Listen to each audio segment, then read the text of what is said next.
Independence Day! Huh? No!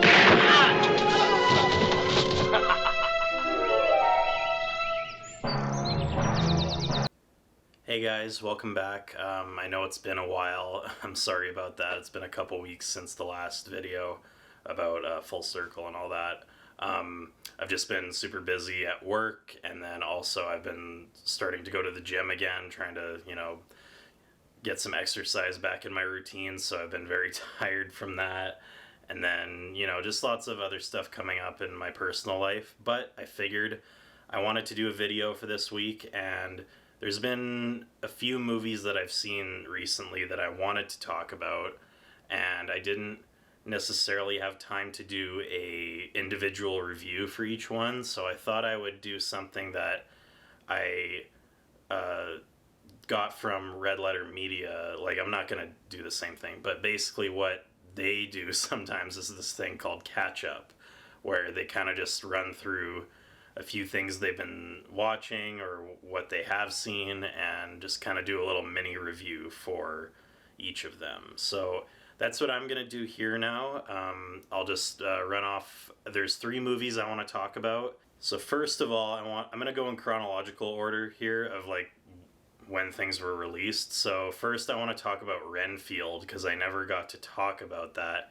And I feel like nobody really talked about it because it was kind of in theaters for a couple weeks. It didn't do very well, and now it's on digital to rent. So I wanted to talk about it because I feel like, as somebody who's a fan of the Universal monster movies of the 30s and 40s, I love those movies. I was excited to see Renfield because this is kind of a sort of subversive comedic take on at least the Dracula mythos within Universal, because they even insert Nicolas Cage's Dracula in the beginning of the movie in some of the scenes from the original 1931 movie with Bela Lugosi. So I thought that was really cool. That was funny.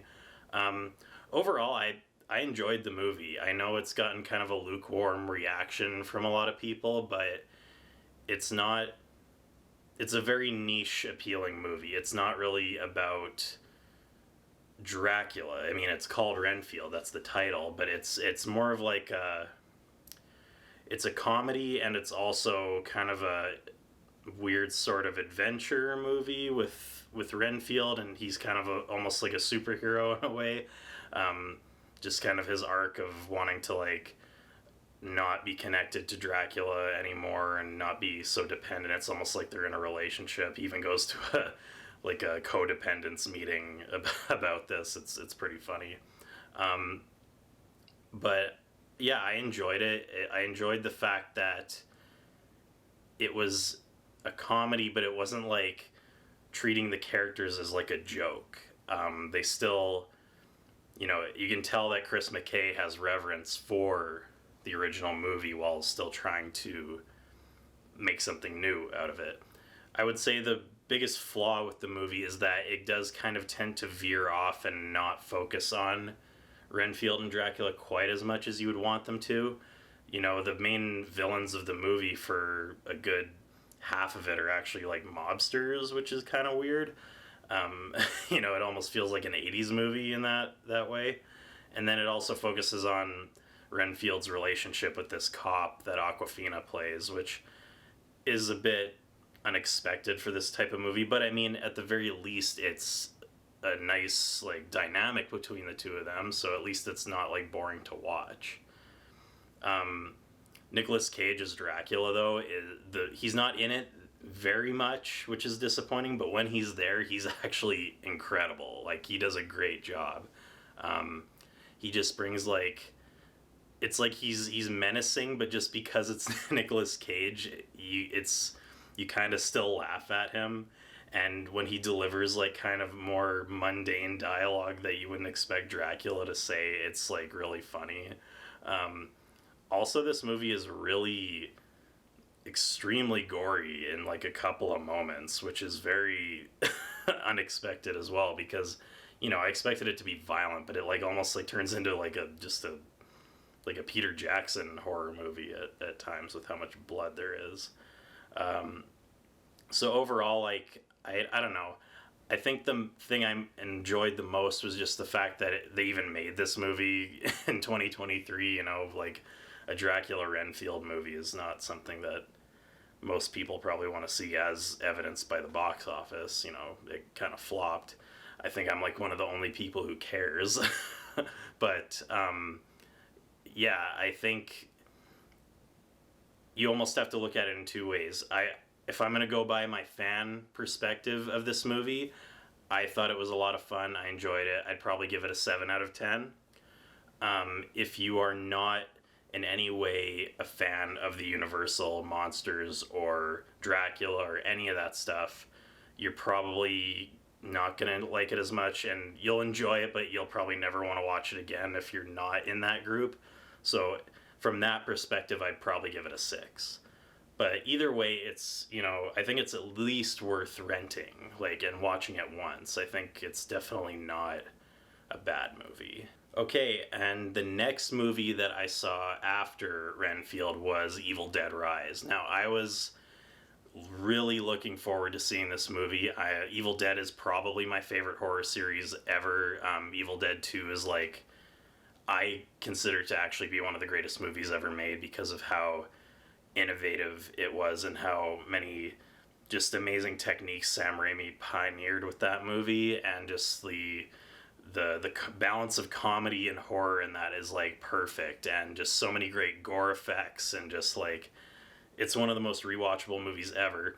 And I mean, I do really enjoy the first movie as well, even though it's sort of like that movie's more funny because they tried to make a serious horror movie, but they had such a limited budget that it comes off as kind of silly. But then with the second one, they just went full tilt with the horror comedy part of it. And, you know, Bruce Campbell's a legend too. But my personal favorite is probably Army of Darkness, because I saw it when I was a kid. It's, you know, just a very special movie to me. And it's definitely not like a horror movie at that point anymore, which is, you know, I know a lot of like Evil Dead purists probably are not okay with that, but I just personally think it's just a really funny movie. It's got some really funny like special effects. Like you can tell Sam Raimi had fun with, you know, going all out with the budget on that one, and you know it's just got so many quotable lines. It's probably got the best like one-liners of the whole series. And then they made Evil Dead 2013, which was the remake sort of reboot of the series, which, I mean, it's a remake in plot structure only, I would say, because a lot of the aspects of, you know, the characters and just the details of the movie are very different. I really enjoyed the 2013 one. It's definitely probably the most, I would say, up until Evil Dead Rise, it's probably the most horror driven of the series. Like, it definitely isn't as comedic. And overall, it was a nice change of pace. Fede Alvarez did a great job directing it. But with that out of the way, just kind of my feelings on the series as a whole, coming to Evil Dead Rise, I was very excited that, you know, it was a new kind of fresh independent director coming in to make this, Lee Cronin, and I just wanted to, I wanted my Evil Dead like sort of tropes intact, but I wanted something new, and thankfully this movie definitely delivered on that, because this movie is, so far, it's probably my favorite of the entire year. I loved it. I think prior to this, yeah, Evil Dead 2013 was definitely the scariest of the series, but I think this has actually surpassed it, because there's really not any comedy at all in this movie. It goes full serious, just like horror.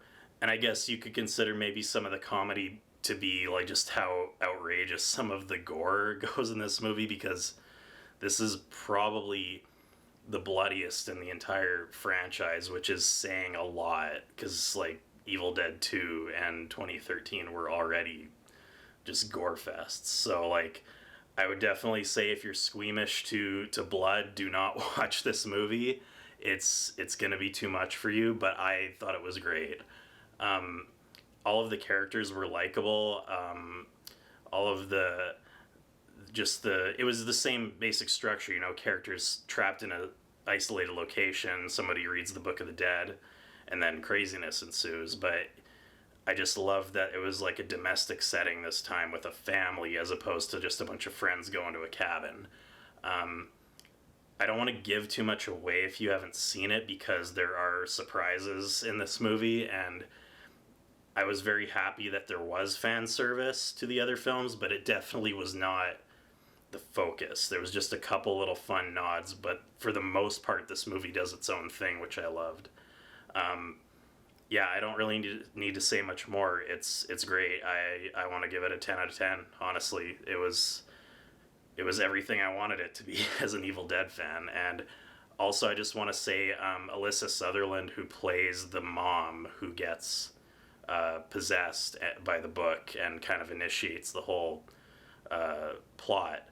She is incredible, and I think she's going to become a horror icon after this movie. Like, she's going to get a lot more roles after this. Like, she was so creepy.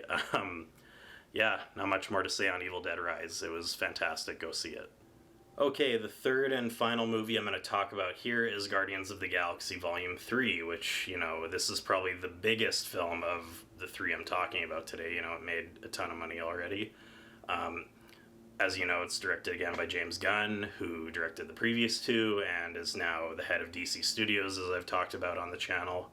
I was very excited to see this movie because I am a big fan of the first two. I actually love Volume 2 probably the most. But I was also worried that because James Gunn is now Mr. DC, that I was worried about two things with this, actually. I was worried he was going to lean too much into his Suicide Squad Peacemaker style because, while those properties are not bad, it's definitely not what I want to see out of a superhero movie. He leaned too heavily into the dumb comedy at parts in those, even though they're not bad movies or shows. They're still fun and entertaining, but I feel like he could have reined in his more childish tendencies a bit more on that film. So I was worried he was going to do that, and I was also worried that because he's Mr. DC now, that he was maybe going to be checked out of this movie and not give it the proper respect and finality that it deserved, because he just wanted to get this movie out because he had to and then move on to make Superman. But thankfully, I want to say this movie is not like that. It's actually, I've heard some people say it's the best of the trilogy. I'm not sure if I quite agree with that yet. Volume 2 might still be my favorite, but man, Guardians 3 is definitely a worthy conclusion to this trilogy. What I love so much about it was just how much it leaned into the darkness, more so than either of the other two movies. This is one of the darkest Marvel movies there's ever been, in terms of just the MCU at least. If you're an animal lover, or if you are sensitive to animals being hurt in any way, you might actually have a hard time watching this, because it goes into Rocket's backstory, right? So you're going to be seeing a lot of the pain and trauma that he went through in this movie, and that's kind of the crux of the entire movie, because the villain is the High Evolutionary. He's the one who created Rocket. You get to see the backstory of Rocket in order to kind of set the plot in motion of the film. I don't want to really describe the plot because, if by chance you haven't seen it, you should go in fresh. There actually are surprises, just like with Evil Dead Rise. I think everybody did a fantastic job. Chris Pratt, this is his role. He was born to play it. Bradley Cooper as Rocket, he's the heart of the movie, obviously. He this is the best Rocket's ever been, probably. And then everybody else did, good to great performances. For the most part, everybody kind of filled their roles, which isn't a bad thing. They just they needed to be as good as they were in previous movies. The only standouts of at least the Guardians team to me were Star-Lord, Rocket, and probably Nebula, because Nebula was great in this too. She had some really fun scenes. And then the other best character was the High Evolutionary. This is actually probably the best villain of the three, because he's not. You don't like learn a lot about him, but he's definitely a villain that you just hate. Like, he's pure evil. There's no redeeming qualities to him, and you just want to see him get taken down. So that's definitely an effective way to have your villain in your superhero film. So I really enjoyed that. Some great shots. There's a great hallway action scene in the movie. I don't want to give any more away than that. I'll just say it's very dynamic. It's very splash page like, with, you know, a big like splash page in a comic book. It's kind of like that. The camera movement's very good. It's probably one of the better action sequences in the whole MCU. There's only like a couple little flaws that I had with it. The first one's very minor. They changed composers on this one from Tyler Bates to John Murphy. Tyler Bates did the first two Guardians movies, and then I'm not sure what the reasoning is, but he did not come back for this one. Instead, there's John Murphy, who worked with Gunn on the Suicide Squad.